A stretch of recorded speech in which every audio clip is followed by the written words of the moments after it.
Assalamualaikum warahmatullahi wabarakatuh. Selamat berjumpa kembali di channel kelasnya Bu Gina. Pada video kali ini saya akan menjelaskan materi tentang pengujian hipotesis. Kalau teman-teman sudah pernah mendengar hipotesis, hipotesis sendiri itu merupakan sebuah dugaan atau sebuah perkiraan yang perlu diketahui atau perlu dibuktikan kebenarannya. Jadi dalam penelitian sendiri itu terkhusus untuk penelitian kuantitatif itu wajib ada yang namanya hipotesis. Nah, nanti untuk hipotesis itu apa dan pengujiannya gimana, bentuknya gimana akan kita bahas dalam video ini. Kita mulai aja yang pertama tentang hipotesis dan macamnya ya. Jadi hipotesis dan macamnya itu apa aja? Yang pertama, tadi yang seperti sudah saya singgung di awal bahwa hipotesis adalah suatu dugaan atau jawaban sementara atau pernyataan yang harus dibuktikan kebenarannya. Nah, hipotesis sendiri itu terdiri atas dua macam. Yang pertama ada hipotesis nol atau H0, merupakan pernyataan yang diasumsikan benar kecuali ada bukti kuat untuk membantahnya. Nah, pernyataan H0 sendiri ciri-cirinya itu dalam kalimat hipotesisnya itu menggunakan kata tidak ada. Misalnya kita mau melihat perbedaan berarti tidak ada perbedaan. Kalau kita mau lihat pengaruh maka tidak ada pengaruh. Kemudian kalau kita mau melihat hubungan atau korelasi tidak ada korelasi. Itu adalah ciri-ciri dari hipotesis nol. Kemudian yang kedua ada hipotesis alternatif. Nah, kalau hipotesis alternatif ini simbolnya HA atau kadang ada beberapa buku yang menulisnya sebagai H1. Nah, kalau H1 ini merupakan pernyataan yang dinyatakan benar jika H0-nya ditolak ya. Jadi nanti hipotesis itu akan ditolak dan diterima keputusannya. Nah, pernyataan HA sendiri atau hipotesis alternatif ciri-cirinya itu menggunakan kata-kata ada. Kalau perbedaan ya berarti ada perbedaan, kalau pengaruh ada pengaruh, kemudian tidak sama dengan, kalau hubungan ya ada hubungan. Kemudian selanjutnya bagaimana kita akan menolak hipotesis maupun menerima hipotesis itu nanti hubungannya ada dengan tingkat signifikansi atau taraf kesalahan ya. Jadi nanti berhubungan dengan tingkat signifikansi atau taraf kesalahan. Ini sudah saya singgung pada materi sebelumnya. Jadi taraf kesalahan atau signifikansi ini merupakan peluang kesalahan atau kesalahan yang bisa diterima atau bisa ditolerir oleh peneliti dalam pengujian hipotesis. Nanti apakah kesimpulan penelitiannya pada sampel itu juga berlaku terhadap populasi. Nah, untuk tingkat signifikansi atau alfa itu bisa ngambil 5%, 1%, atau 10%. Untuk pengambilan keputusan nanti kita akan menggunakan nilai sig yang keluar pada SPSS, kemudian dibandingkan dengan nilai alfa yang dipilih oleh peneliti. Jadi untuk memilih alfa atau tingkat signifikansi itu nggak ada pedomannya, tergantung dengan urgensi penelitian masing-masing. Jadi apakah mau milih 10%, 5%, maupun 1%. Kemudian selanjutnya kita akan masuk ke bentuk pengujian hipotesis. Jadi kalau bentuk pengujian hipotesis ini ada 3.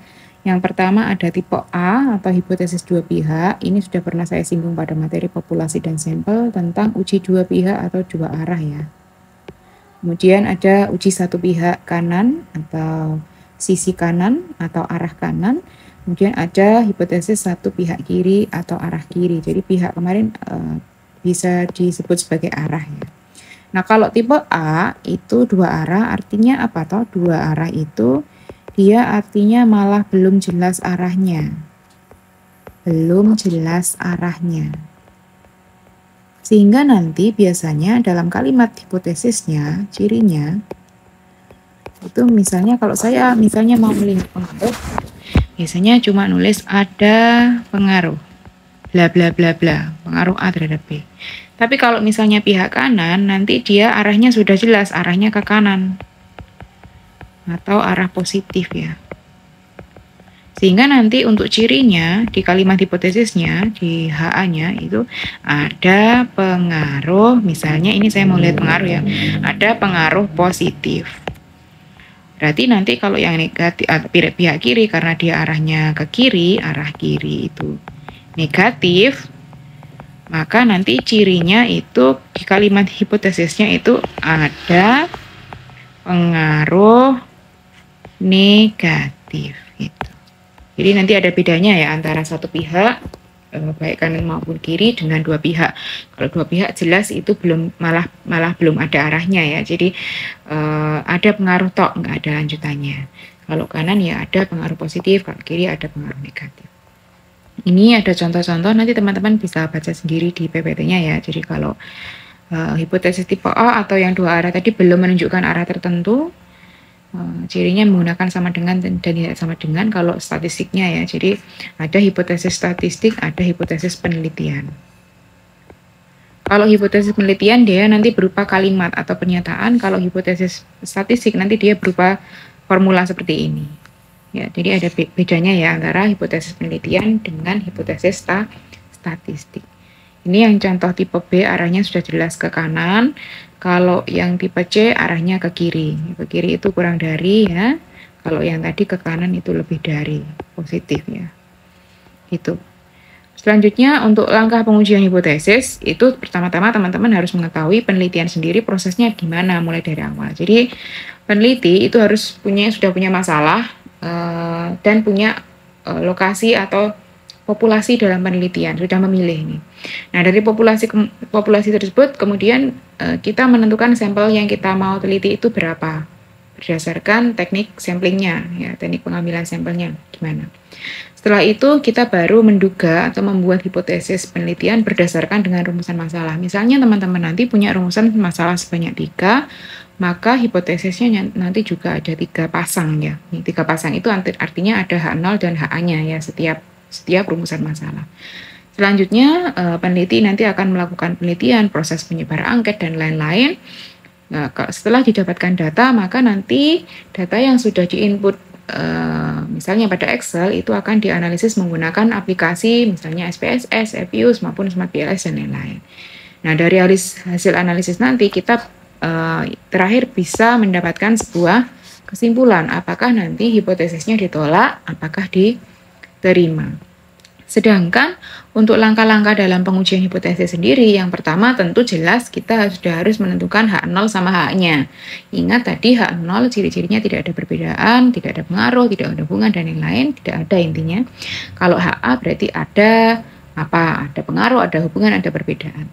Selanjutnya kita menentukan taraf signifikansi atau taraf kesalahan 1%, 5%, apa 10%. Dipilih salah satu.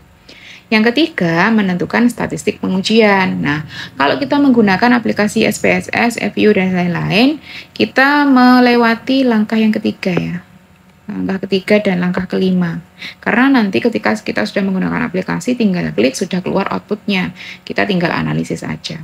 Gitu ya. Jadi kalau di SPSS, langkah ketiga dan kelima itu dilewati. Nah, selanjutnya adalah menentukan daerah kritis. Daerah kritis itu daerah batasnya nanti, batas yang digunakan untuk menerima maupun menolak H0 ya. Jadi batasnya tadi yang saya bahas di sini tadi yang di awal, tingkat signifikansi tadi yang ini ya. Jadi kita akan membandingkan nilai sig dengan alfa yang kita ambil, nanti juga ini di langkah keempat ya, menentukan daerah kritisnya. Kemudian yang terakhir, yang keenam itu adalah mengambil kesimpulan berdasarkan perbandingan antara nilai sig yang keluar di SPSS atau outputnya dengan alfanya. Nah, kemudian ini adalah langkah-langkah pengujian hipotesis ya. Kemudian untuk membuat keputusan pengujian sebenarnya kita bisa menggunakan 2 cara. Yang pertama dengan menggunakan sig ya, output SPSS dibandingkan dengan alfa. Kemudian yang kedua kita menggunakan tabel. Ini ya, jadi saya mau yang menggunakan sig dulu, menentukan keputusan pengujian dengan sig. Sig ini maksudnya output yang di SPSS ya. Jika nilai sig-nya nanti lebih kecil dari alfa, maka H0-nya ditolak. Ini kalau kita menggunakan uji 2 pihak ya. 2 pihak tadi belum jelas arahnya ya, belum jelas arahnya. Kemudian kalau nilai sig-nya lebih besar dari alfa, maka H0-nya diterima. Misalnya saya punya nilai sig 0,000 dan alfanya saya ambil 5% atau 0,05, maka ketika kita membandingkan 0,00 dengan 0,05, maka 0,00 ini lebih kecil dari 0,05, sehingga H0-nya ini ditolak ya, karena dia lebih kecil. Sedangkan kalau kita pakai uji satu pihak, nilai sig ini tadi nanti harus dibagi dua dulu. Misalnya, saya ketemu nilai sig-nya itu 0,08 dengan ujinya satu pihak, alfanya misalnya 10% misalnya. 0,08 ini kita bagi dua dulu, berarti hasilnya adalah 0,04. Sehingga 0,04 ini kita bandingkan dengan 10% atau 0,1, ternyata dia kurang dari 0,1. Nah, jadi karena lebih kecil dari alfa, maka H0-nya ditolak ya, H0 ditolak. Gitu. Ya. Jadi kalau nanti ujimu dua pihak, ujinya penelitian dua pihak, artinya misalnya saya punya hipotesis ada pengaruh A terhadap B, maka itu adalah uji dua pihak, teman-teman ngujinya pakai ini. Tapi kalau misalnya ada pengaruh positif A terhadap B, berarti teman-teman nanti mengujinya pakai ini. Sig-nya, hasil sig dari output di SPSS nanti harus dibagi dua dulu. Gimana sih Bu maksudnya nilai sig ini? Tampilannya seperti ini, contohnya ini. Nilai sig ini dibagi dua dulu hasilnya ya. Kalau kita ujinya satu pihak, tapi kalau dua pihak kita langsung pakai ini gitu. Ini contoh uji yang pertama, yang di atas ini nanti kita bahas ya ini. Nanti kita bahas. Ini saya cuma mau menunjukkan sig itu yang bagian mana ini. Yang kalau di SPSS nanti keluar output seperti ini ya. Jadi nanti yang dibandingkan itu ini. Gitu. Ini salah satu cara untuk menentukan keputusan pengujian menggunakan alfa dan signifikansi yang definisi di SPSS. Kemudian kita lanjut ke yang kedua, kalau kita mau menggunakan tabel. Kalau tadi kan kita menggunakan alfa ya. Nah, sekarang kita menggunakan tabel. Nah, tabel ini saya memberikan contoh untuk uji regresi ya. Jadi kalau penelitian kuantitatif itu kan banyak sekali ya macamnya. Ada regresi,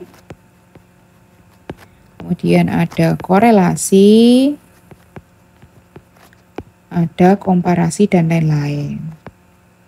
Kalau regresi ini menguji pengaruh, kalau korelasi itu menguji hubungan, kalau komparasi itu menguji perbedaan. Jadi tergantung penelitianmu yang mana. Kalau misalnya saya mau menguji pengaruh, ini regresi itu ada regresi sederhana dan ada regresi berganda. Ya, kalau sederhana itu variabel bebasnya 1, ingat variabel bebas kemarin adalah X. Variabel terikatnya juga 1, jadi pengaruh X terhadap Y. Kalau yang berganda X-nya lebih dari 1, X1, X2 gitu misalnya. Diuji pengaruhnya terhadap Y. Ya, ini contoh regresi. Kalau hubungan ya korelasi antara X dan Y gitu, korelasi sederhana. Kalau korelasi berganda sama, X1 terhadap Y, X2 terhadap Y.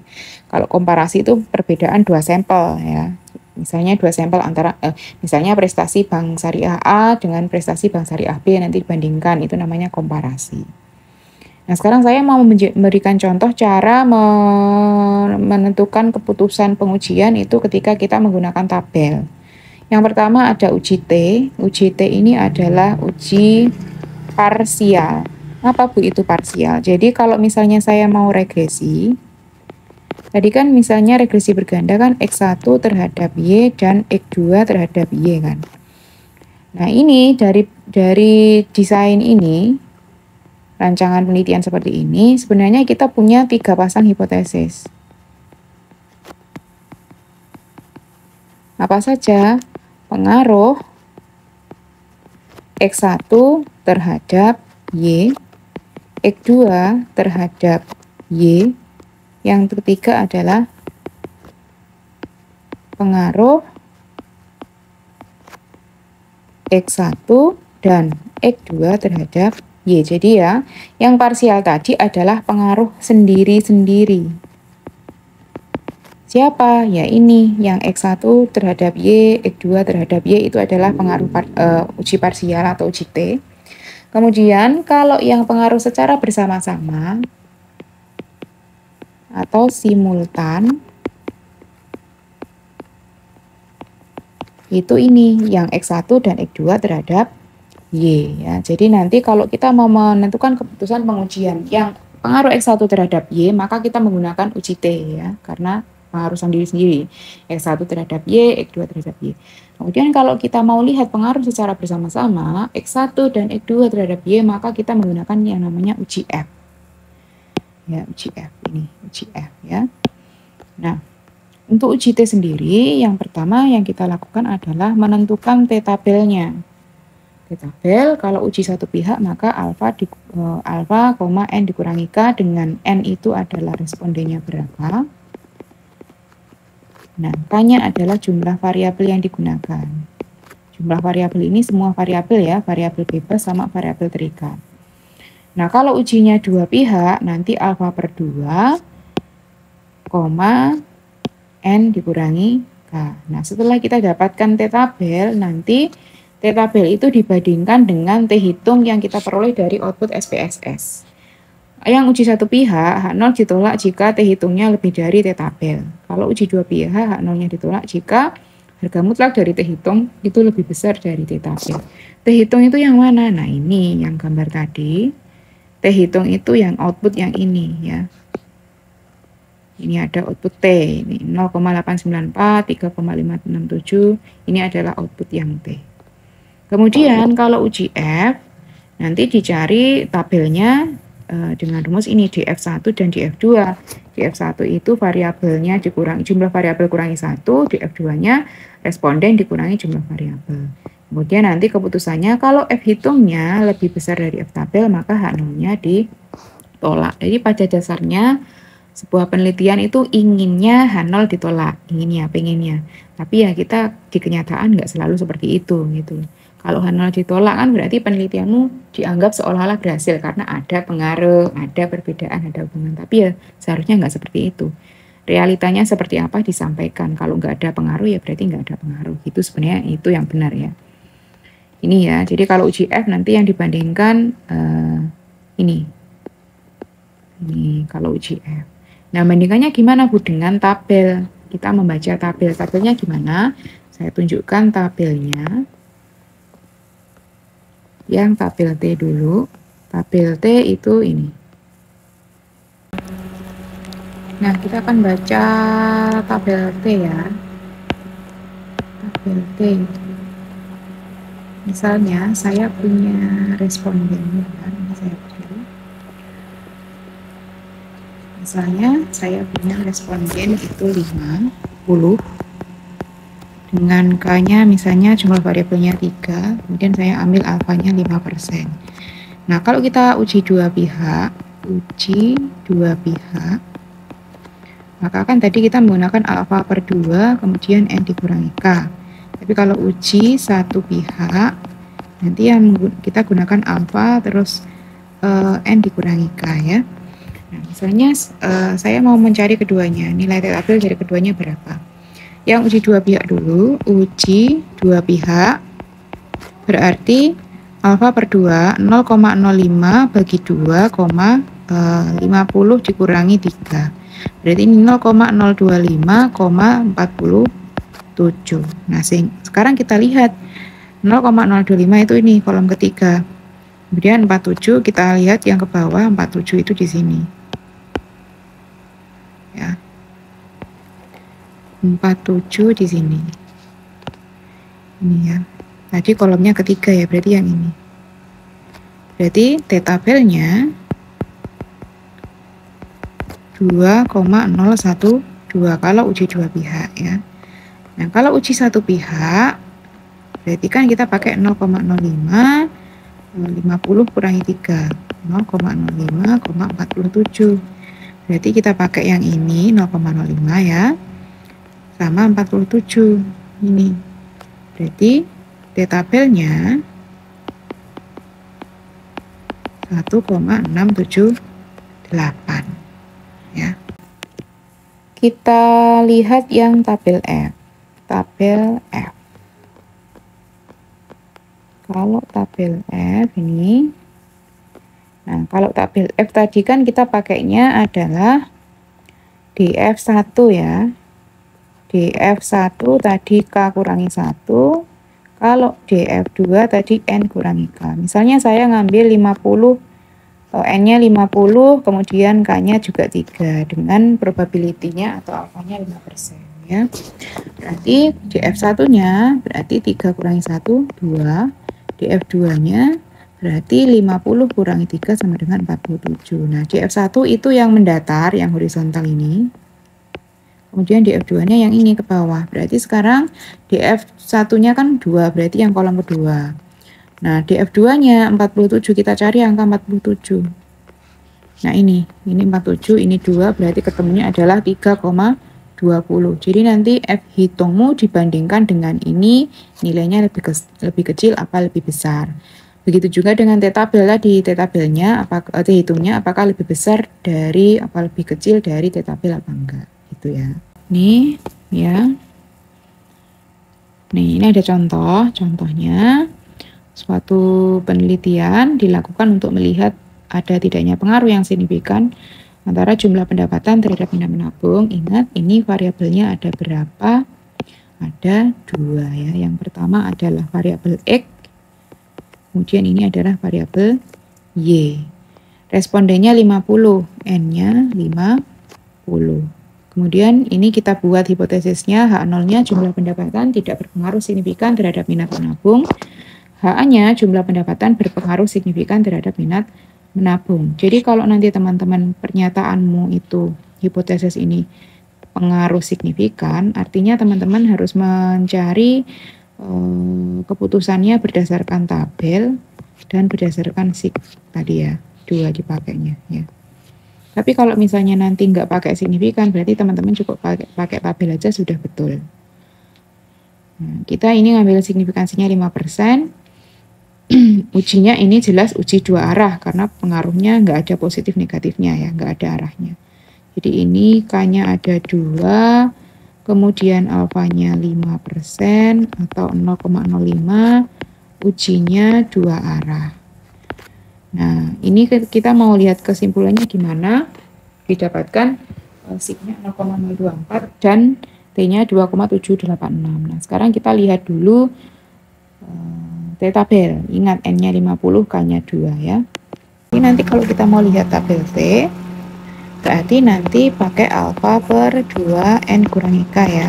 Uji 2 pihak ya. Ini. Alfa per 2 N kurangi K untuk uji 2 pihak ya.